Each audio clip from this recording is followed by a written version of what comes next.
에베소서 6장 10절.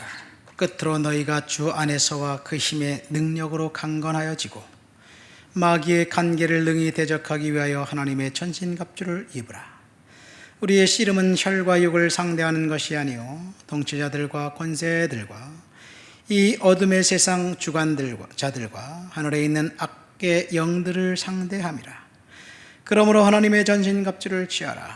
이는 악한 날에 너희가 능히 대적하고 모든 일을 행한 후에 서기 위함이라.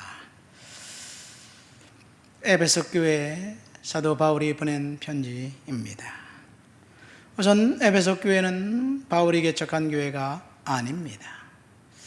바울이 2차 전도 여행을 마치고 고린도에서 18개월의 사역을 끝내고 안디옥으로 돌아가면서 잠깐 에베소를 방문했습니다.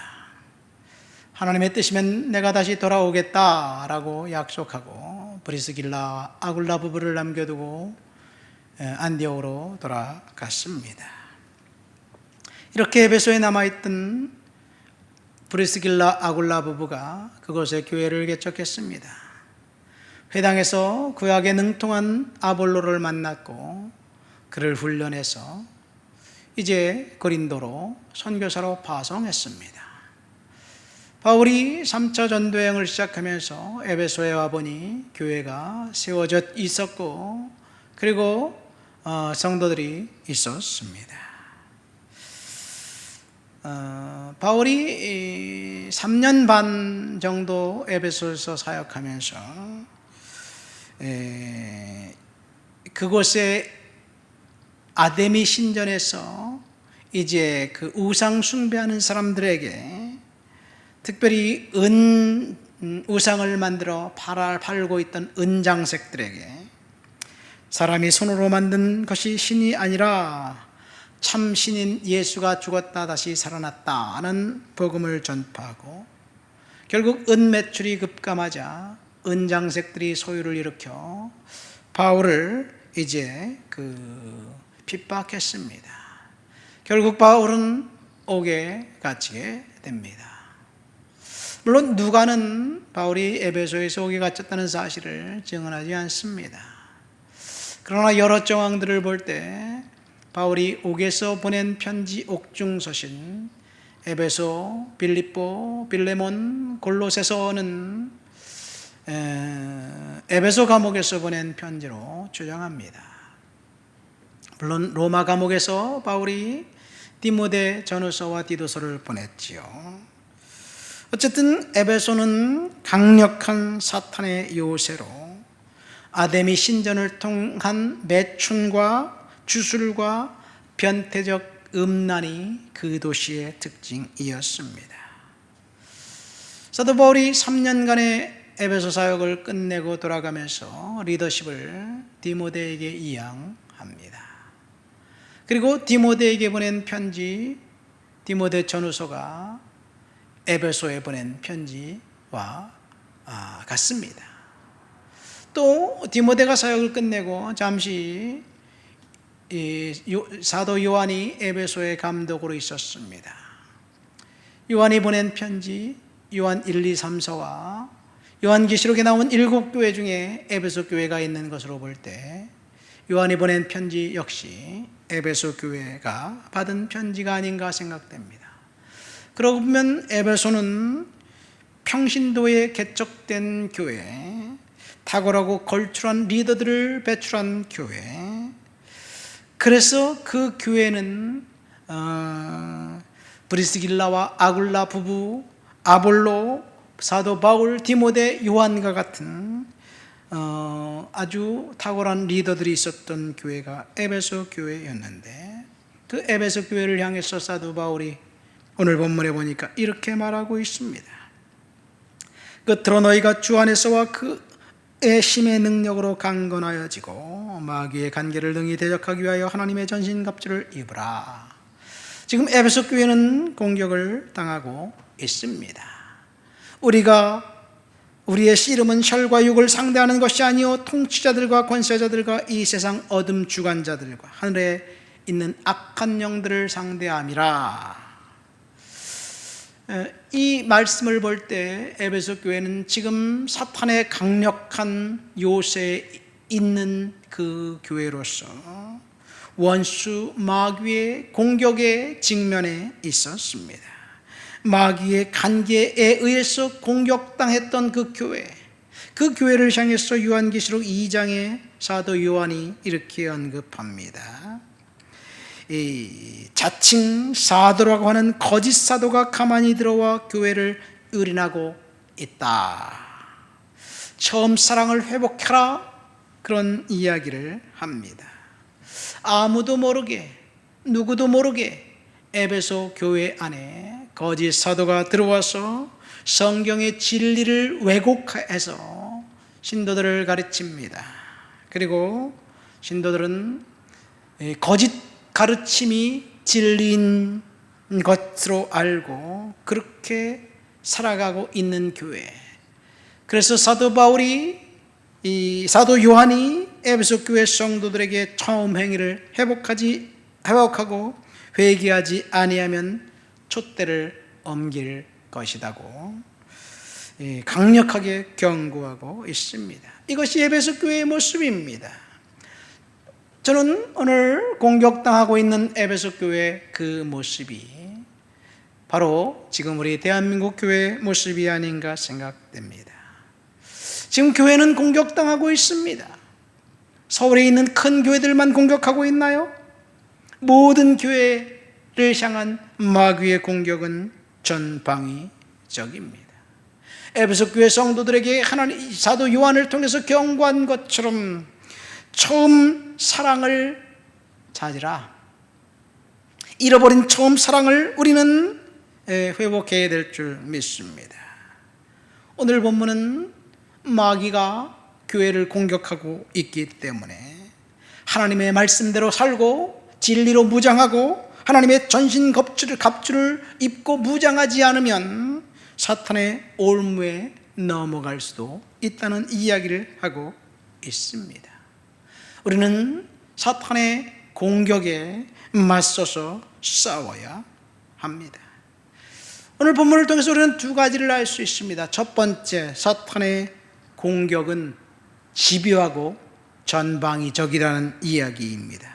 사탄은 세상 권세를 갖고 강력한 무시무시한 존재들이라고 성경은 이야기합니다. 공격하는 사탄을 본문은 통치자들, 권세자들, 세상 어둠의 주관자들, 그리고 하늘에 있는 영들이라고 이야기합니다. 이런 악한 영들과 싸워서 이길 수 있는 것은 우리의 힘으로, 우리의 능력으로, 개인적인 열정으로 불가능합니다. 그래서 주님은 바울을 통해서 하나님의 전신갑주를 입으라고 이야기합니다. 하나님의 전신갑주를 입고 사탄과 대적해서 우리가 싸울 때 이길 수 있습니다. 자, 사탄이 교회를 공격하고 있어요. 사탄의 공격은 전방위적입니다. 마귀는 강력한 권세를 갖고 교회를 공격하고 있습니다. 더 안타까운 것은 교회가 사탄의 공격에 맞서서 싸워야 되는데 어쩌면 교회가, 목회자들이 스스로 사탄이 공격할 수 있도록 빌미를 제공해 주지 않는가, 그렇지 않는가 생각하면서 안타깝습니다. 교회는 힘의 논리에 의해 작동하는 것이 아닙니다. 높은 지위에 있는 사람, 권력이 있는 사람, 돈 있는 사람은 군림하고 그렇지 못한 사람들은 이제 그 억울한 일을 당해도 하소연할 데가 없는 세상 단체와 다릅니다. 교회는 은사를 갖고 있는 사람들이 서로 협력하고 돕는 그런 공동체입니다. 그런데 우리는 지난 코로나가 지나면서 교회가 뭐가 그렇게 파렴치한 집단인지 커피숍만도 못한 그런 단체처럼 치부하면서 많은 사람들이 교회를 폐쇄하겠다는 법안을 만들고 그리고 교회를 향해 으름장을 놓았습니다. 이 사탄이 지금 교회를 공격하고 있는 그 공격은 요즘은 이 법을 통해서 그리고 문화를 통해서 공격합니다. 몇 년 전인가요?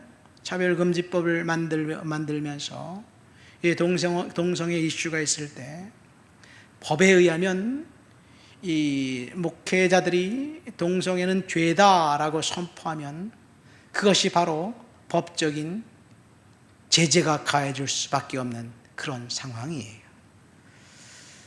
그래서 교회를 지금 성경의 진리를 법으로 전하지 못하게 만들겠다는 그런 발상 일어나고 있습니다.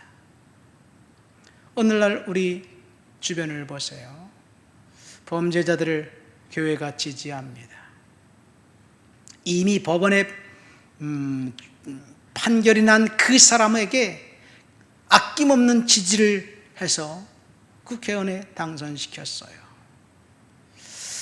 법은 무죄 추정의 원칙에서 아무리 나쁜 일을 저질러도 법원에 판결 나기 전까지는 무죄다라고 해서 자신이 무죄임을 강력하게 주장하지만 어떤 사람은 이미 법원의 판결이 났기 때문에 무죄 추정의 원칙에 의해서 무죄라고 말할 수도 없습니다. 그런데 이미 파렴치한 범죄자임이 드러났는데 그런 사람에게 표를 몰아주고, 그래서 이제 앞으로 그들이 교회를 폄하하고 교회를 폐쇄하겠다고 할 때 어떻게 대응해야 할지 모르겠습니다.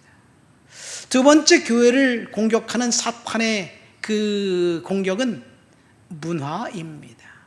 성경이 말하는 죄는, 특별히 음란은, 결혼관계 외의 성적인 행위는 다 간음죄고 음란죄입니다. 그러나 법은, 세상의 문화는 성적인 자기 결정권을 이야기합니다. 성인이 자기가 결정한 것에 대해서 자기가 책임져도 된다.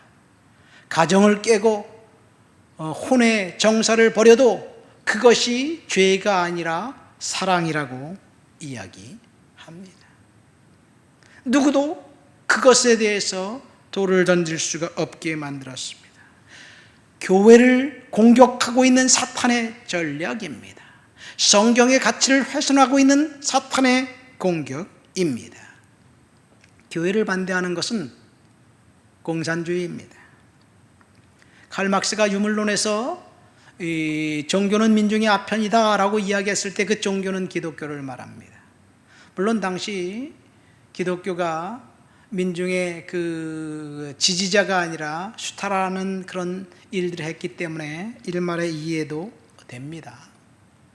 그러나 그 유물론, 그 공산주의 혁명을 일으키면서 교회를 폐쇄하겠다는데 러시아 정교회가 스탈린이 이 러시아 혁명을 일으킬 때 찬성했다는 이야기예요.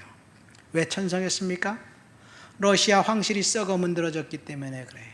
러시아 황실을 반대하기 위해서 공산당 혁명을 지지했는데 결국 자신들이 지지한 공산혁명이 교회를 폐쇄했습니다.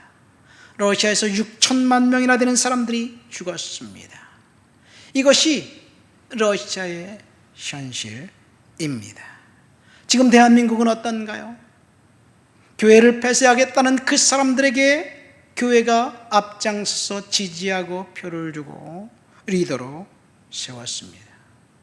이것은 어제 오늘의 이야기가 아닙니다.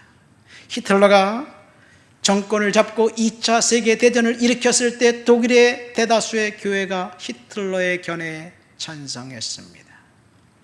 히틀러의 아주 그 폭력적인 그런 이 억압, 이 전쟁의 그 흉악한 죄, 교회가 눈감아줬습니다. 그리고 유럽은 전쟁의 소용돌이 속으로 빠져 들어갔습니다. 물론 다 눈감아준 건 아니죠. 일부 교회, 특별히 본회포 목사님과 같은 분들은 히틀러의 견해에 동조하지 않다가 결국은 순교당했습니다. 우리나라는 어떤가요? 지난 12.12 사태를 겪으면서 신군부가 이제 사조직을 만들어 이 정권을 찬탈하고 장악했을 때, 그럴 때 교회가 앞다퉈 신군부에 의해서 파생된 정권을 지지했습니다. 교회 원로들이 조찬 기도회를 통해서 신생 정권을 지지하는 발언을 했습니다. 하지만 신생 정권을 지지하지 않는 일부 목회자들이 있었습니다. 어느 목사님이 김포공항에서 이제 기자들이 보는 앞에서 잡혔어요. 신발 밑창에 달러가 숨겨져 있고 그 달러를 밀반출하려다가 잡혔다고 9시 뉴스에 나왔습니다. 거짓이었습니다. 그것은 조작이었습니다. 그 목사님이 설교에서 이 정권은 잉태되지 말아야 할 정권이었다라는 말 한마디가 결국 그를 혹독한 오명으로 몰아넣었습니다. 대한민국의 교회가 실수한 것이 있다면 일제시대의 신사참배를 가결한 것이지요. 대다수의 교회가 신사참배를 가결했지만 일부 교회들은 이제 그 재건교회를 비롯한 일부 교회들은 신사참배를 거부했습니다. 두 번째 아픈 역사는 신분 군부에게를 지지해 준 교회의 역할이었습니다. 아마도 세 번째 아픈 역사는 교회를 폐쇄하겠다는 정치인들에게 2024년 교회가 환영하고 지지하고 표를 준 것, 그것이 아닌가 생각됩니다. 마치 이 러시아 황실을 반대하기 위해서 공산주의를 찬성한 것처럼 누군가를 반대하기 위해서 교회를 폐쇄하겠다는 사람들을 지지하는 것, 이것은 교회를 공격하라고 허용한 것과 같습니다. 그러나 저와 여러분들이 하나님 앞에서 믿음으로 견고히 서서 전신갑주로 무장하고 악의 영들과 싸운다면 다시 희망이 있습니다. 말씀을 맺습니다. 오늘 우리는 사도 바울이 에베소 교회에 보낸 편지를 통해서 교회가 공격당하고 있다는 사실, 교회를 공격하고 있는 마귀의 간계라는 제목으로 설교를 들었습니다. 지금 교회는 전방위적으로 사탄의 공격에 맞서서 싸우고 있습니다. 공격당하고 있었던 에베소 교회의 사도들이 사탄의 공격을 맞서 싸울 수 있는 방법은 전신갑주를 힘입고 믿음으로 견고에 서 있을 때 이길 수 있다는 사실을 알려준 것처럼 우리가 하나님의 전신갑주로 무장해서 악과 싸워서 승리하게 되어야 될 줄 믿습니다. 그러므로 하나님의 전신갑주를 취하라. 이는 악한 날에 너희가 능히 대적하고 모든 일을 행한 후에 서기 위함이다. 하나님 아버지 감사합니다. 교회를 공격하고 있는 악한 사탄의 공격에 맞서서 전신갑주를 입고 성령으로 무장하고 든든히 주 앞에 서 있을 수 있도록 대한민국 교회들을 격려해 주시고 지지해 주시고 붙잡아 주시옵소서. 예수님의 이름으로 기도합니다. 아멘.